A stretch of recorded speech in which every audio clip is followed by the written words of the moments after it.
Hello, this is Dad. Hi, Sybil. And on today's episode, we are joined by a guest. So we've collected another sibling for the podcast, who, for the purposes of this, will go by Adrian. So say hello, Adrian. Hi. So here's Adrian. Now, Adrian's brought a... how much editing am I going to have of you giggling? You sit next to him, so you're not staring at his face. So yes, we have Adrian with us. So we've had Dr. Ernest Finkel, who is sibling the youngest, and now we have Adrian, who is sibling the eldest. Only by a bit. Yeah, okay. 8 months. So Adrian, would you like to just tell us what is your relationship to reading? How do you find it? Is it something you like to do? No. No, I think that's fair to say. That was kind of what I was hoping you'd say. I don't want to say you've got polar opposites here. I mean, you like Dario. It won't be good sometimes. I You think read a tiny bit of Maze Runner. I don't have to read it. I think you read when you have to. And actually, the book that you've brought to us today is one that we've tried to find various different things that you might enjoy a little bit more. But yes, you are both very intelligent children, but you don't like reading. I think that's fair to say. Sybil's going to be going into high school soon. Yes, soon. Like, very soon. 14 weeks. Ickle Sybil. Do you just know off the top of your head Wait. away it is? Stand up. Why are you standing up? This is an audio medium and nobody can see whatever comparison you're about to make. He is only a little bit taller than me. He can't be calling me Ickle. Okay. Ever. I'm going to invite the podcast hosts to sit 20 down. centimeters taller than you. Oh my. Does that Okay. matter? Yeah. So, Adrian, what have you brought for us today? What is our read? 17 chilling tales from the master of storytelling, Horowitz Horror, by Anthony Horowitz. Okay, so... The ultimate collection. Yes. So, collection of short stories, all horror themed. Now, I read a lot of Anthony Horowitz when I was younger. He did a series of books, the Alex Rider books, which are all about a teenage boy who is a spy. I didn't read that. Well, this is meant to be scary, but it's not scary. It's more like fairies and Chilling. lollipops. Okay, right. So I'm going to pass it over to the two children of the podcast and to tell you what happens within the story and to give you their initial thoughts. And then from there, I've got some thoughts on this and I'm going to leave mine till the end. Good.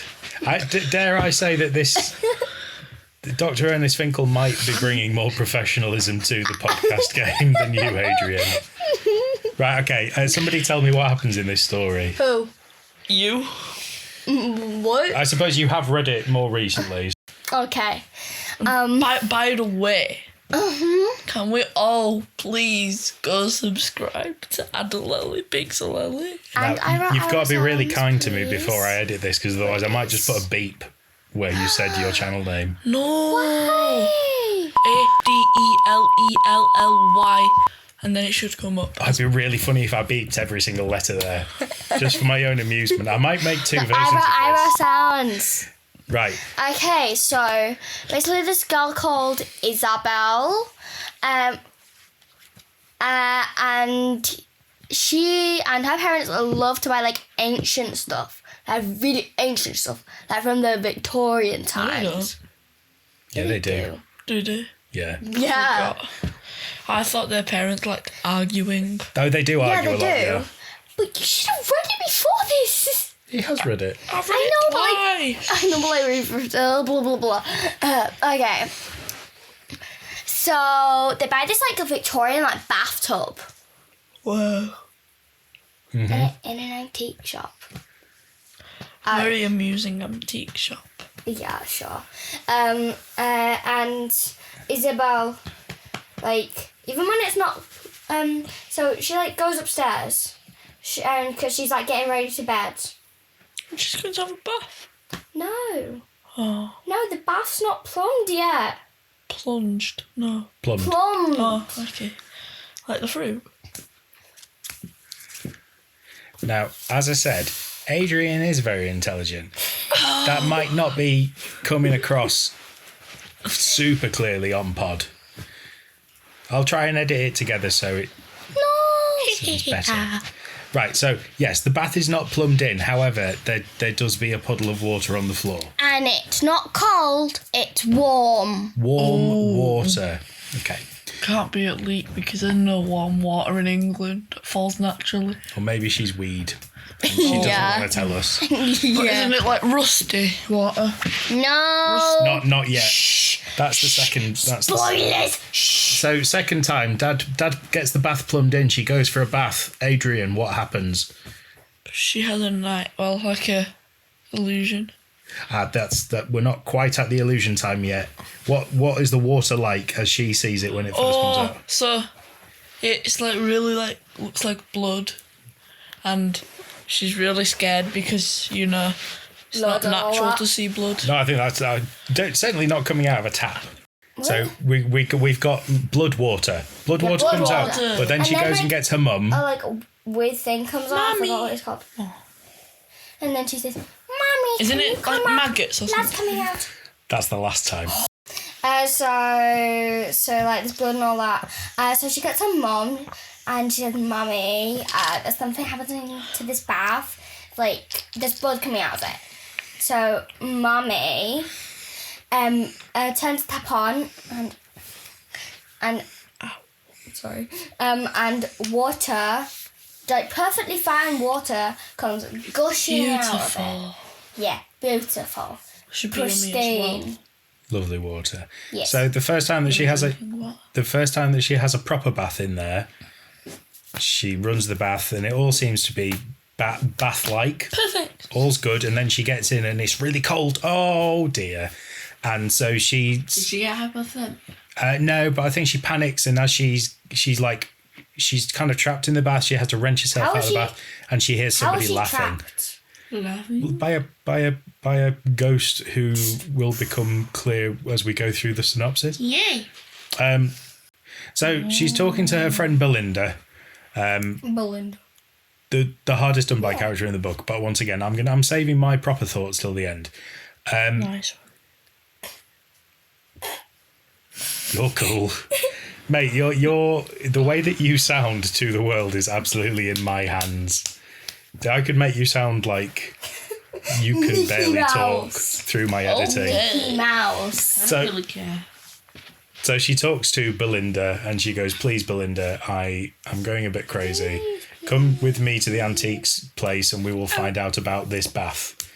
Then They're it going to ask turns some out- questions to some strangers, but my mummy tells me not to talk to strangers. Yes, I wouldn't recommend going from Muswell Hill in London to wherever she goes to see the antique man. Yeah, I need to go to the antique man and go, "Can I have some info about this bath, please?" Yes. She has a bath before she goes to Actually, the antique place. me and Adrian are gonna reenact the conversation. Okay. I'll be. You will be Isabel Why me? because I'll be the antique man. Because she's going to be Belinda. Are you the I'm antique going to be man? antique man. Okay. Hello. What would you like? Bath. Information. About what bath? This weird, big, white, not fitting Victorian fat bath that these two quarrelling parents bought. They probably thought about the price. That is actually like spot on. What the very last bit is what she says. Yes. Okay. It's proof that I read So it. I basically, believe you read it. so there was this like old axe murderer in the Victorian. Marlin. Marlon. Cool. Maybe I shouldn't be telling a little. Can Are you you stepping up the performance? And Can you- is it like can- a freeze frame? can you pretend to be smoking while you're saying this, because he is having a cigarette. Smoke. He is having a cigarette in his shop around the 12-year-old girls. that he is This is how talking you to do the it, axe murderer about. Excellent. So we find out it's a murderer bath. Murder. I'm the antique man. Oh, sorry, antique man, please. So basically, like this She hasn't axe written- murderer oh. would like bring people home and then kill them in the bath. I mean, like it's never like proven or whatever, but like Is it based off a true story? I don't know. I don't think What would happen I if hope I not. farted on this podcast? I might be kind and edit it out for you. No. That's who I am, so I might as well. Yeah, but Go on. I'll be honest, all the people that listen to us are people that know us. Well, So they will know. Even though we have hidden your name, okay, I'm ready. I'll bring back Dr. Ernest Finkel, that's all I can say. Dr. Ernest Finkel is probably drooling in his sleep. Almost 100%. So, Wrapped around the neck by a Grinch teddy. Marlin bath. She has a bath and it blood, and she look in the mirror and it blood, and George Marlin be walking towards bath. Yeah! So he's a man with a moustache in his 40s and beady eyes. And then, I know what happened next. Go. So, she decides to get some revenge. So, Because, she gets revenge and she, wants to destroy the bath. So she grabs a monkey wrench. I don't know why it's called a monkey wrench. Monkey. Might not be for a monkey because monkeys don't know how to use a wrench, but the wrench seems very good because it's a monkey wrench. I mean, Fredo probably does. Big wrench. And maybe it's shaped like a monkey and you have to use it like a monkey, woo, woo. And then she starts hitting the bath and then she looks in the mirror and here's this big, so tough, totally huff guy walking behind her with an axe, and then she turns around and hits it, but apparently it's her dad. Yeah. Oh. Yeah, because she thinks she's so tough. She does manage to... She cracks the bath and hits the taps a few times, but then she does get taken away to a psychiatric unit. Totally huff. And then can we both... Somebody tell me, how does the story end? That's sort of how it ends. Kind of forgot. No. I kind of forgot. Right, okay, so the father is in the bath at the very end and goes... Oh, yes, I Go on. know. So, he says he's gonna go and buy a good old Victorian axe. He does. For which to dead his wife and some children that he teaches and his head teacher. Huh? Right. Before... He's gonna be the next Merlin Jr. the second. That's the one. So, Adrian, occasionally when we remember, we rate out of 5 what we've read. I can't remember the last time we did this, but I'm gonna do it. So, if don't check the reviews on the back of the book. £7.99. I'm giving this a 0. Too expensive. Okay, if you were to not worry about the price, which let's be honest, you don't have to because you didn't pay for it.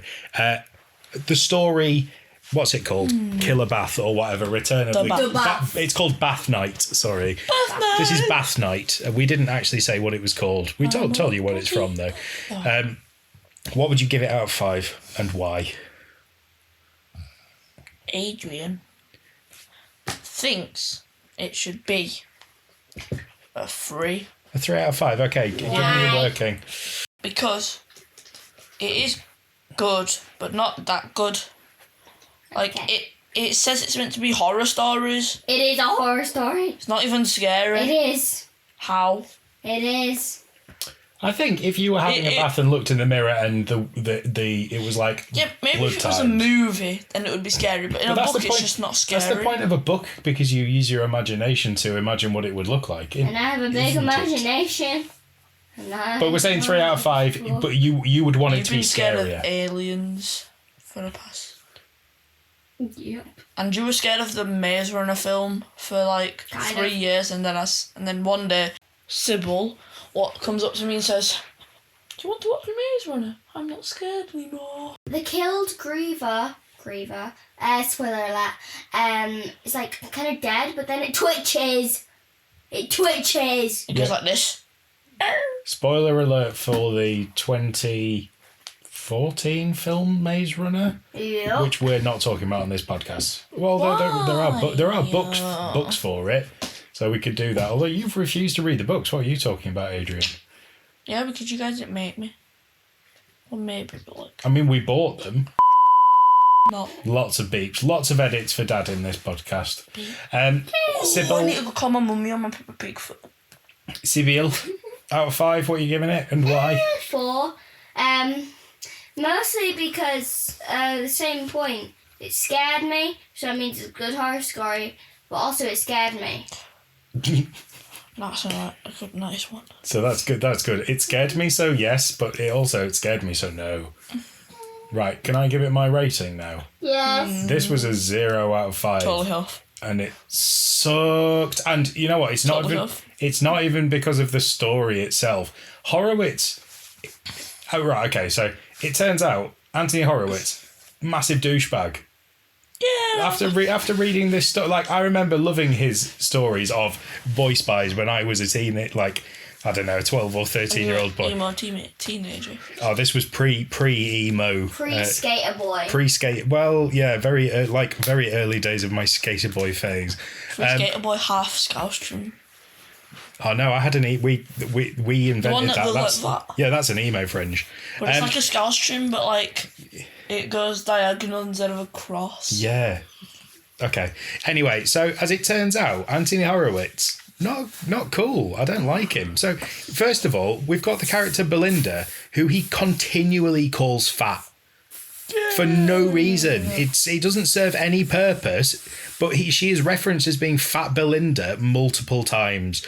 He also goes on about But in the movie Pitch Perfect, she's Fat Amy. Fat Amy. Yeah, but she's calling herself Fat Amy. She's not male writer Anthony Horowitz calling out a 12-year-old girl for being fat.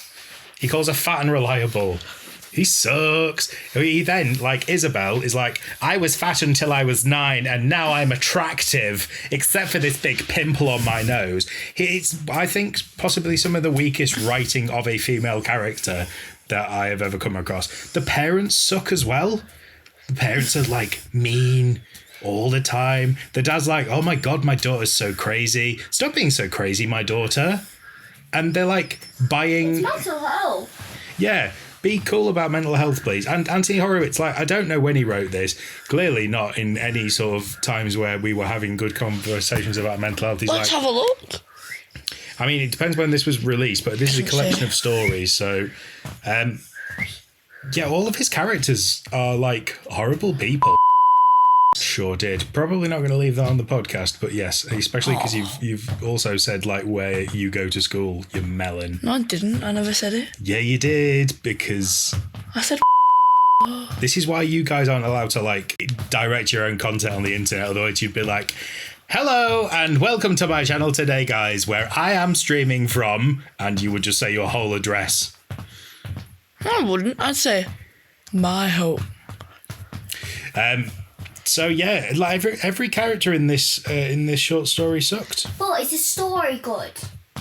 No, I didn't find the story that interesting either. I didn't think it was. Okay, so there is a comedy program called Garth Marenghi's Dark Place. Stop looks maxing on recording. It's not cool. Garth Marenghi's Dark Place, where he plays a like Stephen King-esque weird horror writer, and I'll be honest, this kind of read like somebody who doesn't really feel confident writing horror stories, although apparently Horowitz is like a big horror story fan. But yeah, it was a bit just a bit weak sauce, so I'm going to give it the first 0 out of 5 that I think I've ever given on the podcast. 0.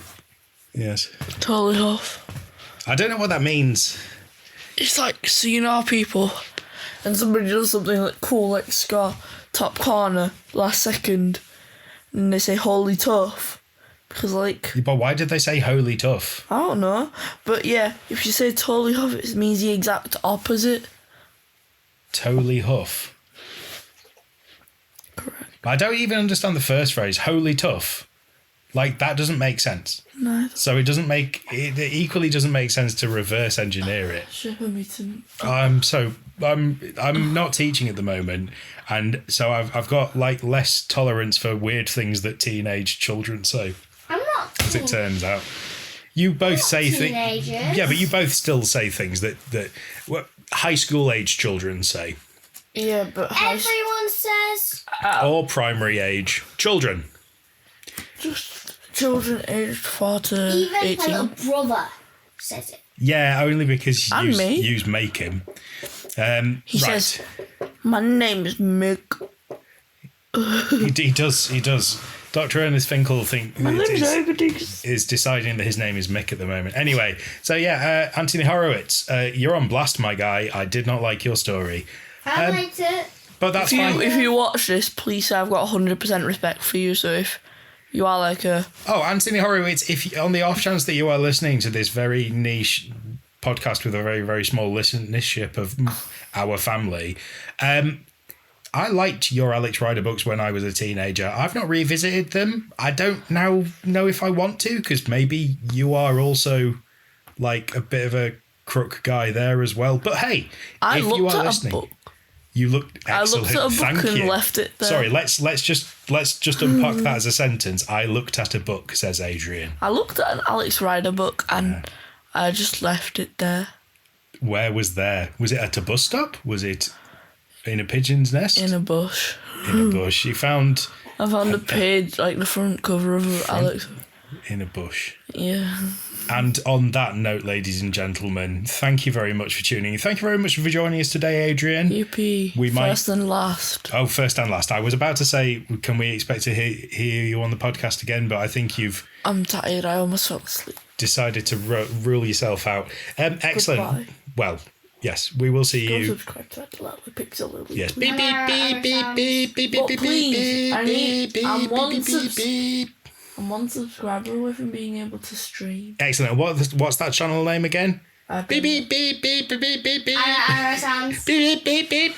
Arrow Excellent. sounds. Right, well, we'll see you next week. Goodbye. Hello.